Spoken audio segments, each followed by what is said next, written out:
우리에게 주시는 하나님 말씀 열왕기하 15장 1절부터 12절까지 말씀입니다. 우리 함께 합독하도록 하겠습니다. 이스라엘 왕 여로보암 27년에 유다 왕 아마샤의 아들 아사랴가 다스리기 시작했습니다. 아사랴는 16세의 왕이 돼 예루살렘에서 52년 동안 다스렸습니다. 그의 어머니의 이름은 여골리아로 예루살렘 출신이었습니다. 아사랴는 자기 아버지 아마샤가 했던 것처럼 여호와 보시기에 올바르게 행했습니다. 그러나 산당들은 아직 없애지 않았습니다. 그래서 백성들이 여전히 여러 산당에서 제사와 분향을 했습니다. 여호와께서 왕을 벌하셨으므로 아사랴는 죽는 날까지 나병 환자가 돼 괴로움을 겪으며 별채에서 살았습니다. 왕의 아들 요담이 왕궁 일을 관리하고 그 땅의 백성들을 다스렸습니다. 아사랴의 다른 일들과 그가 한 모든 일은 유다 왕들의 역대기에 기록되어 있습니다.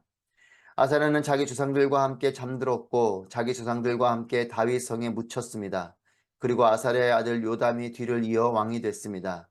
유다 왕 아사랴 38년에 여로보암의 아들 스가랴가 사마리아에서 이스라엘 왕이 돼 6개월 동안 다스렸습니다. 스가랴는 자기 아버지가 그랬던 것처럼 여호와 보시기에 악을 저질렀습니다. 스가랴는 이스라엘에게 죄짓게 한 느밧의 아들 여로보암의 죄를 떠나지 못했습니다.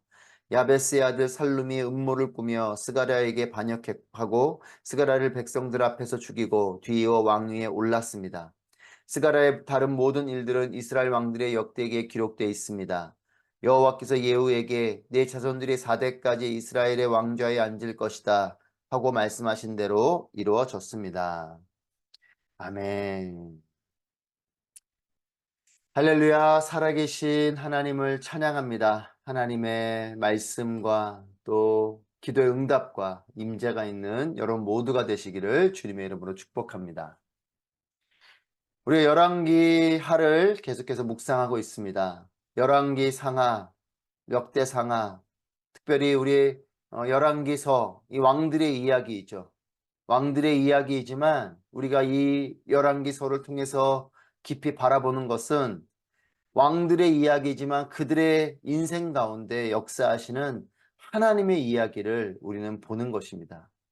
그들의 삶을 보지만 그 삶 가운데 흐르고 있는 하나님과의 관계, 또한 그 가운데 하나님의 역사하심, 또 그로 인한 그들의 삶의 과정과 결과를 보는 것이죠.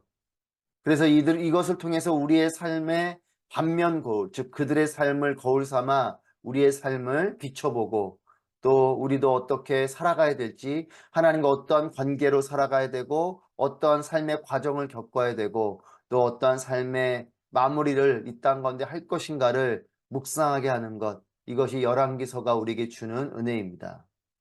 오늘 본문은 남유다 왕과 북이스라엘 왕 이야기가 교차해서 기록되어지고 있습니다. 먼저 남유다 왕인 아사랴의 이야기입니다.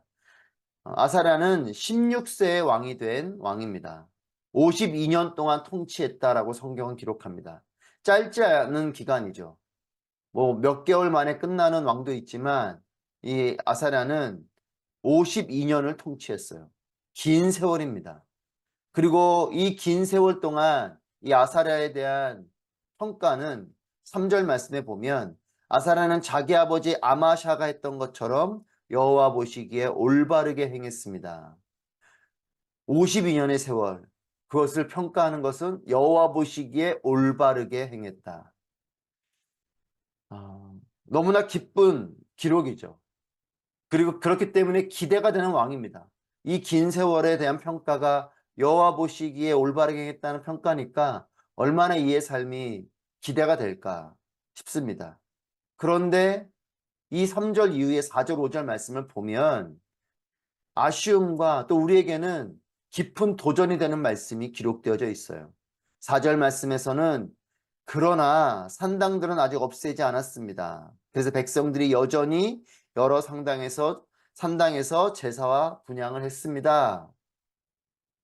그러나 산당들은 없애지 않았다. 여호와 보시기에 올바르게 행했지만 그렇지만 산당들은 없애지 않아서 백성들이 여전히 산당에서 제사 분향을 했다. 하나님의 성전에서 제사와 하나님의 성전에서 예배를 드려야 될 백성들이 산당을 제거하지 않음으로 인해서 성전이 아닌 여러 산당에서 여전히 제사와 분향을 하는 이런 모습을 보여주고 있어요. 안타까운 기록이죠.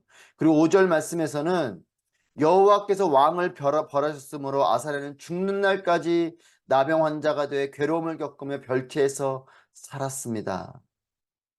그리고 그의 아들 요담이 왕궁 일을 관리하고 그 땅의 백성들을 다스렸다라고 기록합니다. 여호와 보시기에 올바르게 행했다는 이 기록과는 달리 산당을 제거하지 않은 것에 대한 기록이 이어지고, 그리고 특별히 여호와께서 벌하셨다라고 나와요. 나병 환자가 되어서 괴로움을 겪고, 즉 이런 부정한 병이죠. 부정한 병에 걸렸기 때문에 그는 격리되어 살아야 됐던 것입니다. 잘 이해가 되지 않습니다. 하나님께서 보시기에 올바르게 행동했다는 평가와는 달리 그는 하나님의 징계를 받은 그런 왕이고, 특별히 나병이 걸려서 죽는 날까지 이 부정한 병 때문에 왕궁으로 들어오지 못하고 멀리 떨어져서 별채에서 격리되어 살다가 죽음을 맞이한 왕인 거죠. 5절에 여호와께서 왕을 벌하셨다 이렇게 나오는데, 도대체 이 벌하신 내용이 무엇일까 궁금한데, 다행인 것은 역대하 26장 19절부터 26절에 이 내용이 기록되어져 있어요. 왜 이 아사랴가 이런 나병을 걸리게 됐는지가 구체적으로 기록되어져 있어서 이해가 됩니다. 하나님께서 아사랴, 역대하에는 우시아라고 이 이름이 기록되어져 있어요. 이 아사랴, 우시아를 통해서 놀라운 승리를 주셨습니다. 하나님이 주신 승리입니다. 아사랴, 즉 우시아가 자신의 능력으로 한 승리가 아니죠. 분명히 성경은 하나님께서 이를 도우셔서 승리를 주셨다라고 기록하고 있습니다. 하나님께서 주신 승리인 것이죠. 그런데 이 아사랴, 즉 우시아는 이 승리가 자신의 능력으로 한 승리처럼 여기고 자신이 우쭐해집니다. 계속된 승리를 거두는 가운데 이가 교만해지고 우쭐해집니다.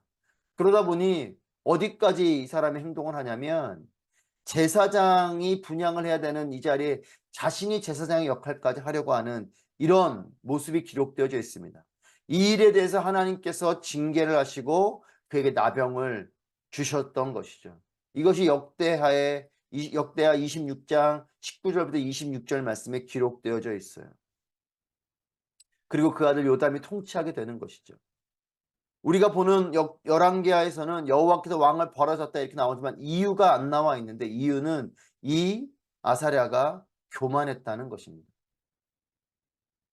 여러분, 하나님께서 보시기에 올바르게 행동했지만, 그것이 그에 대한 평가이지만, 하지만 처음 마음은 것이 아니었을지라도 시간이 지날수록 그는 점점 교만해져서 결국은 하지 말아야 될 영적인 교만함까지 행하게 되는, 그로 인해서 결국은 나병에 걸리게 되는 기록을 볼 때에, 여러분, 하나님 보시기에 올바르게 행동했어도 그에 대한 하나님의 축복이 있지만 이 축복을 재앙으로 바꾸는 경우가 많이 있는 것을 우리는 여러 왕들의 이야기를 통해서 발견하게 됩니다. 다윗도 그런 사람의 한 사람이고, 또 솔로몬도 그렇고, 물론 다윗에 대한, 솔로몬에 대한 하나님의 평가는 긍정적이지만 그럼에도 그들의 말년을 볼 때는 그렇게 좋지 않은 모습들을 발견하게 되죠. 사랑하는 여러분, 인생이 평안하고 복이 넘칠 때에 하나님을 더욱더 따라가야 됩니다. 하나님의 은혜 가운데 하나님을 온전히 따랐지만 그가 평안할 때에, 그가 복이 넘칠 때에, 승리하고 있을 때에 그때가 넘어지는 때가 되는 것을 많이 발견하게 돼요. 꼭 이 열왕기에 있는 왕들의 이야기뿐만 아니라 여러분 여러 인생들 가운데, 또는 우리의 인생의 이야기 속에서도 그럴 때가 있습니다. 내가 승승장구할 때에 하나님이 주신 축복이고 하나님이 주신 그런 성공임에도 불구하고 우리는 처음에는 그렇게 하나님을 의지하며 갔지만, 내 인생이 잘 될 때 어느 순간 나는 우쭐해지고 교만해지고 내가 뭔가 능력 있고 내가 뭔가 잘해서 이 일이 이루어진 것처럼 여기면서 하나님 없이도 내가 잘할 것처럼 생각하고 하나님 없이도 나는 놀라운 삶을 살 것이라는 이런 나태함과, 또 심지어는 그로 인해서 하나님께 온전히 지켜가야 될 영적인 질서까지 무너뜨리는, 예배를 무너뜨리고 또 하나님과의 그런 관계를 깨뜨리는 이런 모습이 될 때에 우리에게도 이런 하나님의 매가 다가올 때가 있음을 기억해야 됩니다. 여러분, 많은 경우 간절하게 하나님을 찾을 때보다 평안해서 나태해졌을 때에 하나님의 징계가 임하는 것을 기억하시기 바랍니다. 그렇게 하나님의 마음에 합했던 다윗도 승승장구하고, 또 그렇게 이스라엘이 그런 놀라운 번영을 이룰 때에 자신이 전쟁터로 나아가지 않고 그렇게 오후에 그 지붕에서 거닐다가 밧세바를 보게 되는, 그래서 밧세바를 범하게 되는 이럴 죄를 범하게 되는 거죠. 사랑하는 여러분, 저는 우리의 신앙이 나태해지지 않길 바랍니다. 내가 내 인생에 문제가 왔었을 때 새벽을 깨우고 일어나 기도하고 했던 우리의 삶이, 그 문제가 해결되면 다시 나태해지는, 기도의 자리를 멀리하는, 그냥 기도가 어떤 형식이 되고 종교적인 모습이 되는 그런 삶이 아니라, 처음 마음을 잃지 않고 끝까지 하나님을 사랑하고 끝까지 기도하고 끝까지 예배하는 우리의 삶이 되기를 축복합니다. 여러분, 저는 저를 돌아봅니다. 또 여러분이 여러분을 돌아보셨으면 좋겠어요. 나는 처음 그 마음을 계속해서 가져가고 있는가? 내가 처음 그렇게 하나님 앞에 엎드려 어디든지 가오리라 고백하며 그렇게 하나님의 종이 되고, 또한 그렇게 목사가 되고 안수를 받고 했던 그 처음 마음을 나는 과연 계속 이어가고 있는가? 어느 순간 나는 그냥 종교인이 됐고 그냥 이렇게 목회자의 삶이 그냥 직업이 돼버린, 이것이 나의 모습은 아닐까 돌아보게 됩니다. 끊임없이 우리는 처음 마음, 하나님을 뜨겁게 사랑했던 그 처음 첫사랑, 그렇게 하나님을 뜨겁게 예배했던 그때의 마음을 우리는 잃지 말아야 될 것입니다. 4절 말씀에 산당을 없애지 않았다라는 한 문장이지만, 이것은 단순한 불찰로 인한 것이 아니고 이미 이런 영적 상태의 아사라를 볼 수 있는 것이죠. 하나님 보시기에 올바른 행동의 사람이었지만 번영 속에 나태함이 틈타고 있었던 것입니다. 그리고 그 절정이 제사장의 자리까지 넘보는 영적 교만으로 이어져서 이런 나병의 징계를 받게 된 것, 우리는 기억해야 할 것입니다. 사랑하는 여러분, 첫사랑을 잘 이어가십시오. 사랑으로 시작한 그 일 끝까지 하나님을 향한 사랑으로 마무리되길 축복합니다. 하나님을 뜨겁게 예배했던 그 마음 끝까지 참된 신령과 진정의 마음으로 예배자로 살아가는 우리 모두가 되길 축복합니다. 여러분, 없어서 문제가 아니에요. 변질되어서 문제입니다.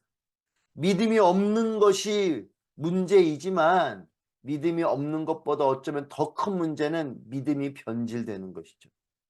사랑이 없는 것 안타까운 일이지만, 사랑이 없는 것보다 더 우리의 마음을 안타깝게 하는 것은 사랑이 변질되는 것이죠. 늘 우리의 위기와 우리의 문제는 없어서 문제가 아니고 변질되는 것이 문제예요.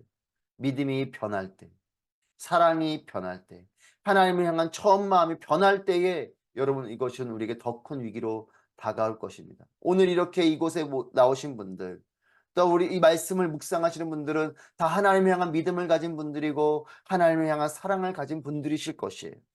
여러분, 이 믿음이, 이 사랑이 변하지 않기를 축복합니다. 여러분, 오늘보다 내일 더 하나님을 사랑하고 어제보다 오늘 하나님을 더 뜨겁게 예배하는 우리가 되어야 할 것입니다. 이전보다 더욱 사랑합니다. 여러분, 이제 단순한 찬양의 가사로만 끝나는 것이 아니고 우리의 진정한 믿음의 고백이 되기를 바랍니다. 시간이 흐를수록 우리는 매너리즘에 빠지는 것이 아니고 시간이 흐를수록 더욱더 하나님을 예배하는 자들이 되어야 할 것이에요.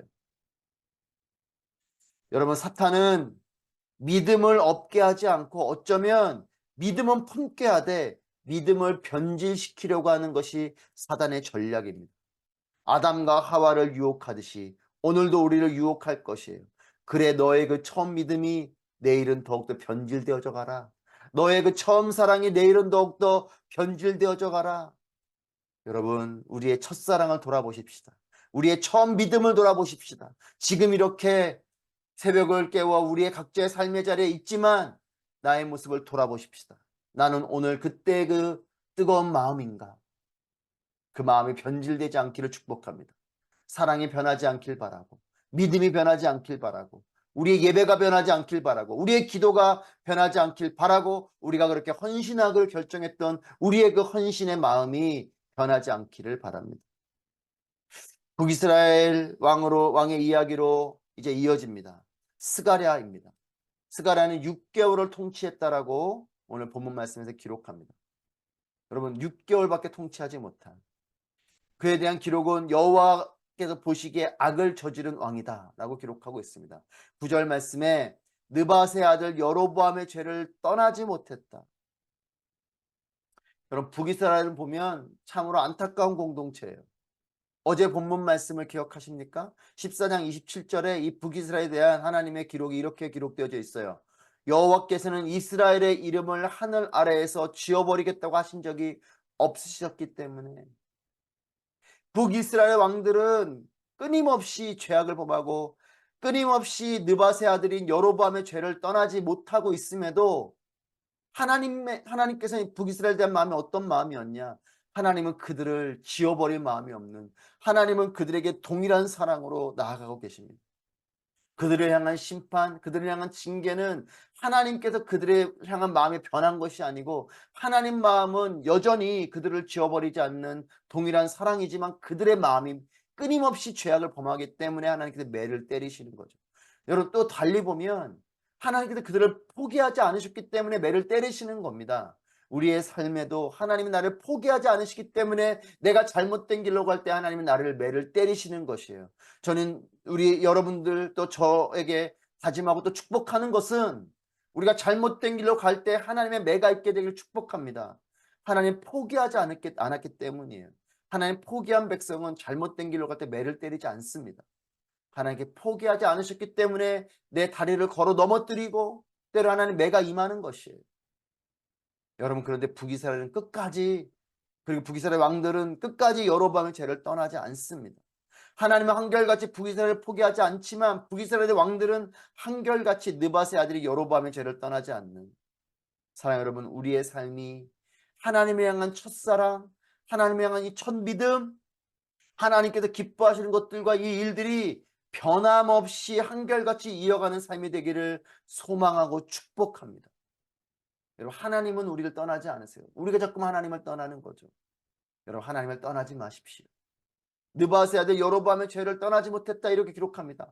여러분 이 죄를 떠나서 하나님을 떠나지 않아야 되는데 하나님을 떠나서 이 죄를 떠나지 않는 얼마나 안타까운 기록입니까? 여러분 그런데 이것이 우리의 삶이 될 수 있다는 것이에요. 여러분 떠나야 될 것을 떠나고 떠나지 말아야 될 것을 떠나지 말아야 되는데 떠나지 말아야 될 하나님을 떠나고 떠나야 될 죄를 안 떠나는 여러분 이것이 인간의 죄성이고 이것이 사탄이 기뻐하는 일인 거죠. 사랑 여러분 성경의 인물들의 이야기 속에서 이 열왕기에 있는 왕들의 이야기 속에서 하나님의 이야기를 배우는 우리의 삶이 되길 축복합니다. 여러분 왕들의 이야기를 보면서 혀를 차고 손가락질하는 것이 아니라 우리의 삶을 봐야 돼요. 그래 이들의 삶을 이렇게 볼 때 이 가운데 하나님이 이런 마음이시구나. 하나님이 이렇게 하시는구나. 이걸 배우고 내 삶에 적용해야 되는 거죠.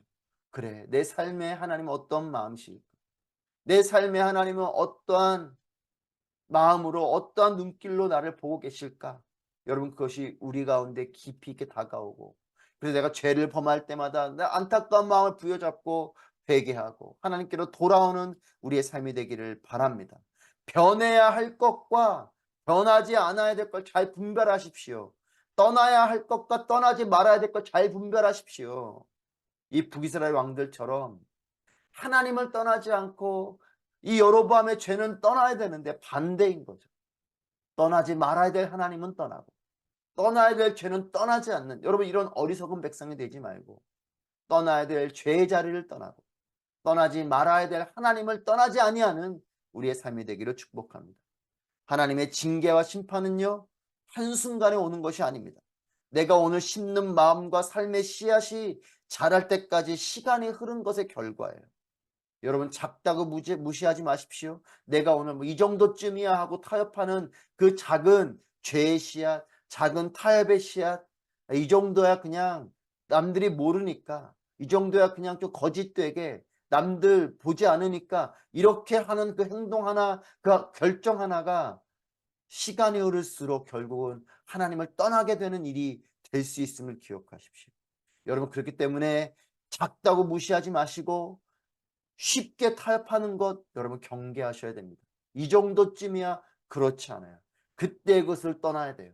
안 그러면 하나님을 떠나는 일로 갈 수 있음을 기억하십시오. 불신앙의 씨를 심는 것이 아닌 오늘도 하나님께서 기뻐하시는 오병이어와 같은 선한 마음과 사랑을 품는 또 그런 순종을 심는 우리 모두가 되길 주님의 이름으로 축복합니다. 그리고 오병이어는 작은 것을 드린 것 같아도 놀라운 열매가 된 것이죠.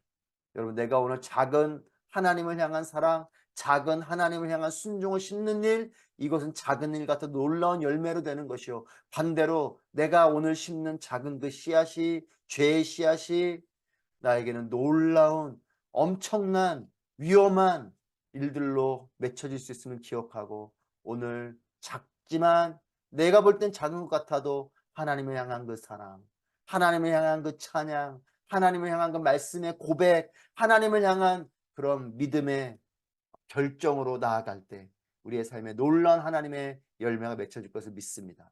하늘의 상급이 있는 여러분의 삶이 되길 주님의 이름으로 축복합니다.